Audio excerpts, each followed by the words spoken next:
nakalugod-lugod o nakalulugod-lugod sa harapan o paningin ng Diyos. Okay. Pero, alam niyo po kung papaano muli tayo makapamuhay ng kalugod-lugod sa harapan ng Diyos.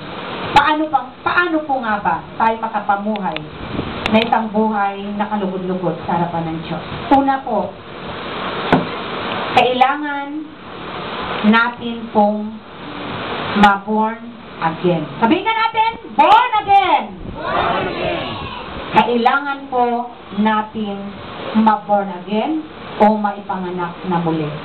Ano po ang sinasabi ng 1-3-3? Sino po ang naka-memorize na alam nyo? Kung nandito po kayo nung nakaraan, andito po ba tayo nung nakaraang linggo? At ang nagmensahe sa atin ay si Pastor Dennis, ano? At hindi lamang po isang beses po siya nagmensahe sa atin. At yung message niya nung linggo, halos follow up uli nung unang message niya, nung una siyang nandito. Matandaan niyo po yung kanyang topic na ito? Ayan po. Yan. So, ang tao ay nabubuo ng 3 bahagi. At ito po ay yung spirito, spirit, soul, and body.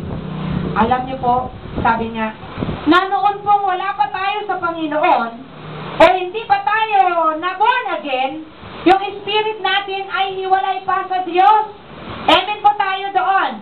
So, pakinggan po natin maigi ito at unawain po nating mabuti kung anong ibig sabihin. Kaya nga po, si Pastor Dennis lagi ang sinasabi, hindi po basta-basta lang po na sinasabi natin born again ka. Once na tinanggap mo si Jesus Christ, masasabi mo ng born again ka.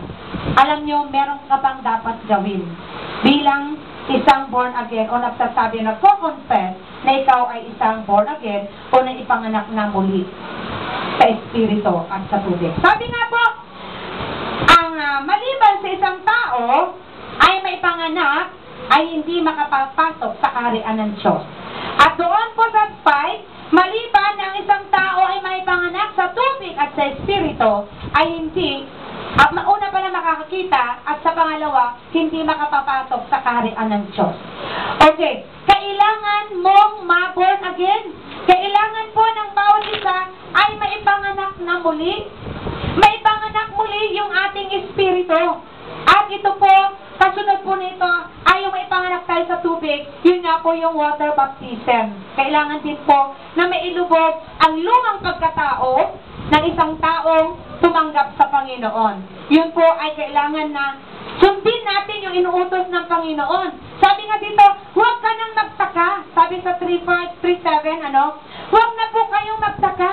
Kailangan mong ma-born again. Sige nga, sabihin mo nga sa katabi mo, kailangan mong ma-born again. Kailangan mong ma-born again. Okay. So, paano rin uli ma-born again ang isang tao? Sabi nga, yun nga, no? May panganak muli ang ating espiritu at sa tubig. Pero bago may panganak muli ito, una po, kailangan kilalanin mo ang Panginoon. Kilalanin mo, noon po bang merong nagsabi sa iyo na, halika, born again ka na ba kaagad? Hindi, di ba? Pinakilala niya muna ang Panginoon sa buhay mo. Hindi mo pwedeng tanggapin na lang yung hindi mo pa nakikilala. Amen ba? So una, kilalanin mo kung sino siya sa buhay mo. Kung sino ang Kristo na atin pong pinaglilingkuran. Kung sino yung tumatawag sa iyo. Kilalanin po natin siya.